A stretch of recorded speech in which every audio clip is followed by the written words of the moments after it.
जय श्री राम दोस्तों, कैसे हैं आप सब। उम्मीद करता हूं बढ़िया होंगे, स्वस्थ होंगे, मजे में होंगे। मेरा नाम जयदीप मिश्रा है। अपने चैनल पर मैं पशुपालन संबंधित जानकारी भी देता हूं और अपना रूटीन लाइव भी शेयर करता हूं। दोस्तों, आज है 3 नवंबर और इस वक्त रात के 8 बज रहे हैं और अभी फ़िलहाल मैं हूं अपनी डेयरी पर। और दोस्तों, मौसम बढ़िया हो रखा है। दिन में कड़क धूप निकलती है, शाम को वही हल्की हल्की ठंड। अभी फ़िलहाल ठंड उतनी ज़्यादा नहीं है, पर सुबह थोड़ी ठंड होती है। तो बढ़िया मौसम है दोस्तों, एकदम बेहतरीन। और लगभग सारे त्यौहार हमारे निकल चुके हैं। दिवाली भी बहुत बढ़िया रही। सारे पिछले दिनों काफ़ी त्यौहार थे। आज भी भाई दूज थी, तो आप सभी को भाई दूज की बहुत बहुत शुभकामनाएं। तो दोस्तों, बढ़िया है, सारा काम कंप्लीट हो चुका है मेरा। और गाय आराम से अंदर कुछ बैठ चुकी हैं। नंदिनी और लाली अभी फ़िलहाल खड़ी हुई है। और जब भी मैं नंदिनी के नज़दीक आता तो बड़ी उम्मीद की निगाहों से मुझे देखती है, कहती है मुझे ब्रश करो।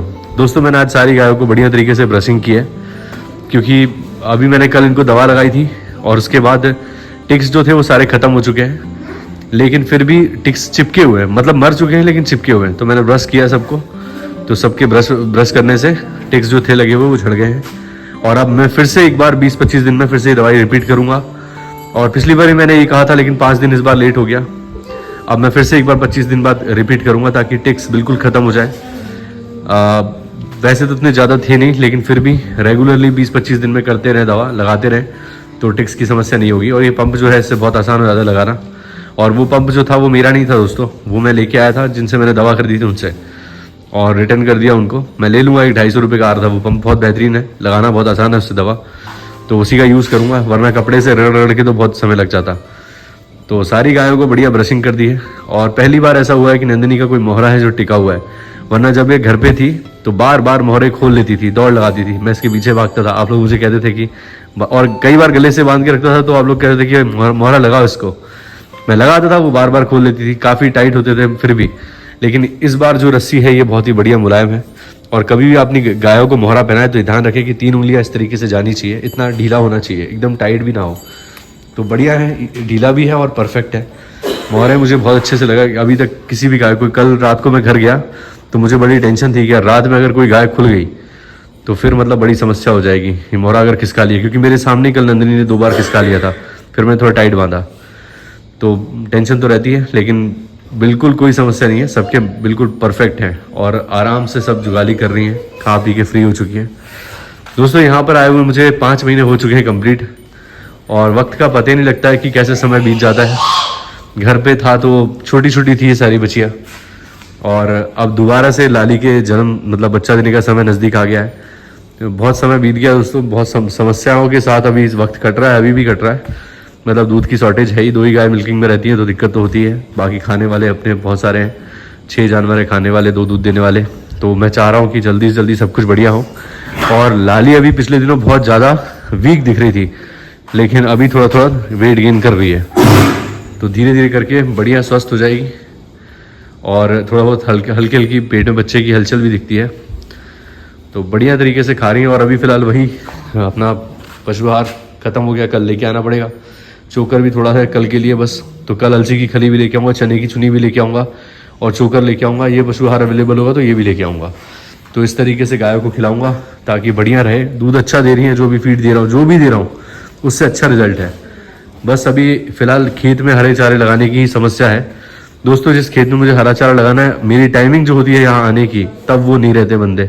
कल मैंने चाबी भी मांगी थी सुबह की, भाई आप मुझे चाबी दे जाओ ताकि मैं आके यहाँ पर अपना जो भी काम है वो भूसे वूसे का करवा लूँ, लेकिन वो कह रहे चाबी हम देके नहीं जाएंगे। मुझे एक बार फाइनल उनसे क्लियर बात करनी है कि भाई तुम चाबी दे के जाओ, और जो भी है मुझे मतलब जो भी है इसको क्लियर करो। मतलब कभी तुम मिलते हो, कभी हम नहीं मिलते, ऐसा चल रहा है हमारे बीच में, कम्युनिकेशन नहीं हो रहा है। और कॉन्टैक्ट नंबर उनका है, उनकी वाइफ का है, तो उस कारण से मैं लगाता नहीं हूँ, उनका खुद का पर्सनल फ़ोन नहीं है। तो ये व्यवस्था मुझे करनी है कैसे भी करके। कल हरे चारे को क्लियर करना है, भूसा भी वहाँ से नहीं उठाया है, वो भी उठाना है, और सारा काम जल्दी से जल्दी निपटाना है हरे चारे वाला। अभी फ़िलहाल कल का दिन था, सोच रहा था कल उठा लूँगा, लेकिन कल इनके मोहरे में और इन सब चीज़ों में निकल गया। आज भाई दूज थी तो इस कारण से आज उसमें निकल गया। अभी त्योहारों के चक्कर में काम जो है थोड़ा ढीला चल रहा था, लेकिन अब बहुत ही जल्दी हम हरे चारे को लगाएंगे भाई, लगाना ही है। और एकदम परफेक्ट मौसम हो चुका है, सबकी जुताई वगैरह हो चुकी है, गेहूँ बोने की तैयारी, कई जगह बो भी दिया है। तो हम भी अपना इसी समय पे बढ़िया बरसीम को बो देंगे, करना ही है ये काम। और दोस्तों, आज मैं ये फावड़ा लेके आया था। काफ़ी बहुत दिनों से मुझे आप लोग कमेंट कर रहे थे, हमारे एक सब्सक्राइबर हैं, तो उन्होंने मुझे ये तक कहा था कि मैं आपको अनसब्सक्राइब कर दूंगा अगर आपने फावड़ा नहीं लिया तो। दोस्तों ये फावड़ा मैंने आज लिया है और बहुत ही बढ़िया है।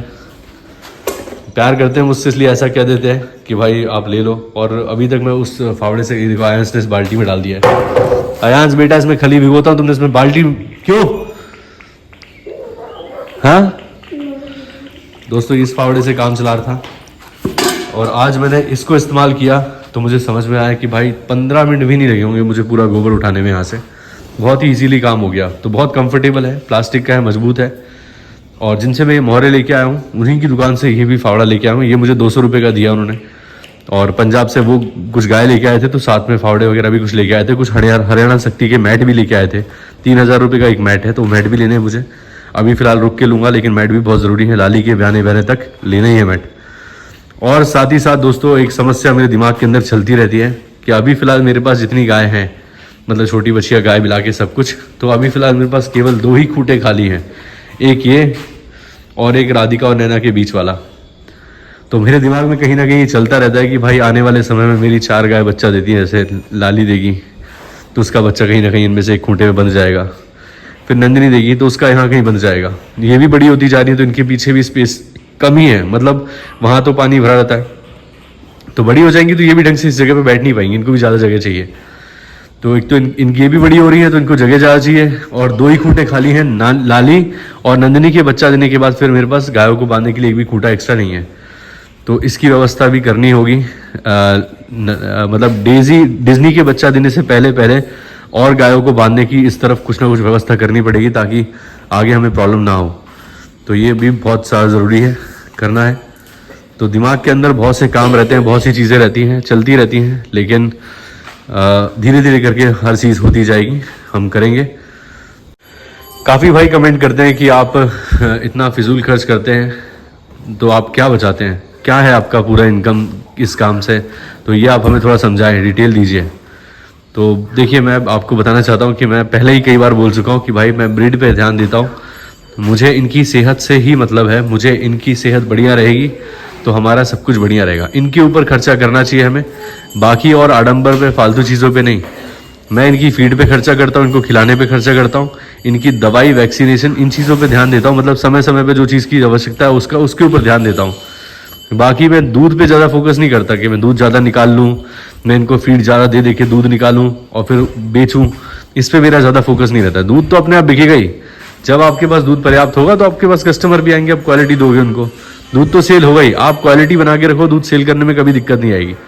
अगर आपने क्वालिटी डाउन करी, मिलावट करी और पैसा कमाया दूध से, सोचा कि भाई दूध मिला, पानी मिला दो, बेच दो, इससे हम पैसा कमाएंगे, तो आप कभी नहीं कर पाओगे। भाई जितना दूध आपके पास होता है प्योर दो, अच्छे रेट पर दूध दो। 60 रुपये लीटर भी अगर आप दूध बेच रहे हो ना तो भी मतलब कम है, आपको अच्छे से अच्छा रेट मिले। कम से कम 100 रुपये लीटर भी दूध जाए ना तो भी सस्ता है, मैं तो कहूँगा। अगर प्योर दूध आप किसी व्यक्ति को दूध मिल रहा है और 100 रुपये लीटर भी मिल रहा है तो भी मैं कहूँगा कि वो सस्ता है। अपनी क्वालिटी को आप पहचानें, अपने रेट को खुद निर्धारित करें और अच्छे से अच्छे रेट पे अपने दूध को, अपनी दूध की वैल्यू आप खुद बढ़ाओ, खुद उसकी कीमत करो, अच्छे रेट पर दूध बेचो तो आपको काम चलाने में दिक्कत नहीं आएगी। और दूसरा, पशुओं के ऊपर ध्यान दो। बाकी ये मत सोचो कि भाई क्या बच रहा है। अगर इतना दिमाग लगाओगे कि खिलाता हूँ मैं इतने का, इतना दूध होता है, क्या बच रहा है तो मैं थोड़ा कम फीडिंग करूँ, जो दूध नहीं दे रहे बच्चे उनको कम खिलाऊँ, दूध वाले जानवरों को ज़्यादा खिलाऊँ, तो ऐसे में फिर काम नहीं बनेगा। फिर कहीं ना कहीं आप अपने पशुओं की सेहत से कॉम्प्रोमाइज़ करेंगे। दोस्तों जब मेरी नंदिनी का जन्म हुआ था तो उसके कुछ समय बाद उसकी माँ एक्सपायर कर गई थी। और जब लक्ष्मी को लेके आया था तो तब नंदिनी की माँ के एक्सपायर होने के बाद लक्ष्मी की माँ को लेके आया था। तो ये 2 बच्चियाँ हैं मेरी, एक लक्ष्मी और दूसरी नंदिनी। इन दोनों पे कुछ खास फोकस नहीं किया गया। मतलब जैसा मैंने लाली, डेजी, डिज्नी को खिलाया पिलाया, इनको दूध पिलाया, उतना ज़्यादा ध्यान मैंने नंदिनी के ऊपर नहीं दिया। इसलिए आज नंदिनी जो है वो 27 महीने की उम्र की है, 27 मंथ्स की है और 7 महीने की प्रेग्नेंट है। अगर इसके ऊपर ध्यान दिया होता मैंने, अगर फीडिंग पे बढ़िया ध्यान दिया होता, दूध अच्छा मिला होता इसको, तो अभी तक ये बच्चा दे चुकी होती, 24 महीने में बच्चा दे चुकी होती। तो यही चीज़ है कि अगर मैं बच्चों की फीड पे कटौती करता हूँ, इन छोटे बच्चों की फीड पे कटौती करता हूँ, तो फिर मुझे मतलब आगे के लिए मेरे पास जनरेशन तैयार नहीं होगी। तो इस कारण से मैं इनको खिलाने पे ध्यान देता हूँ कि भाई सब खाएं, बढ़िया खाएं, स्वस्थ रहें। और अगर सब स्वस्थ रहेंगी तो अपने आप समय से गाभिन होगी, समय से बच्चा होगा और मेरे पास दूध की शॉर्टेज नहीं होगी। तो पशु खरीदने पे मेरा बिल्कुल इंटरेस्ट नहीं है कि भाई मैं जानवर बढ़ा लूँ, गाय भैंस खरीदूँ, कहीं से अच्छी गाय मिल जाए। मैं बिल्कुल विश्वास नहीं करता इस चीज़ पे।